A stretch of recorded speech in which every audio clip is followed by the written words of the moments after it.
तो दोस्तों आज ये गाना रिलीज हुआ है वे म्यूजिक पर। छठ पूजा ना कैलू तो का कैलू, इस गाना को भी आप लोग ट्रेंडिंग पर लाइए। और अभी जितना भी गाना खेसारी भाई का निकला है वो गाना ट्रेंड कर रहा है।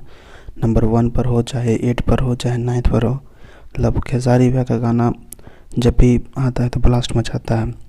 तो बात करें क्या बोलते हैं नारियल सॉन्ग का, तो वो भी ट्रेंडिंग पर है और महिमा महान भी ट्रेंडिंग पर है।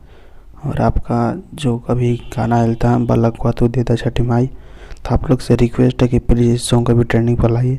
ये गाना ट्रेंड पर आया था लेकिन थोड़ा सा समय से था, फिर हट गया गाना ये। तो आप सभी से रिक्वेस्ट है कि ये गाना को ट्रेंड करके लाइए। और अभी जो वे म्यूजिक से गाना है उसको भी अपना ढेर सारा प्यार देकर ट्रेंडिंग सेक्शन में लाइए। और इन साल का मतलब क्या ही कहा जाए। और एक सुपरस्टार है उसके बारे में मैं वीडियो बनाऊंगा, उसने क्या किया है छठ सॉन्ग पर, तो उसके लिए टेंशन नहीं है।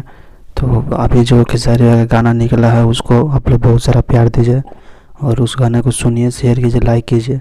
मतलब अभी तो 3 गाना खेसारी भाई का ट्रेंड कर ही रहा है और जो सारे गाँव से रिलीज हुआ है उसको भी अपना प्यार देकर ट्रेंडिंग में लाइए। और वे म्यूजिक से जो निकला है उसको भी ट्रेंडिंग में लाइए। आप लोग से इतना ही रिक्वेस्ट था और मिलते हैं आप लोग के नेक्स्ट वीडियो में। अगर आप इस चैनल पर नए हैं तो प्लीज़ सब्सक्राइब कर दें, लाइक कर दें और शेयर कर दें और कमेंट कर दें। धन्यवाद।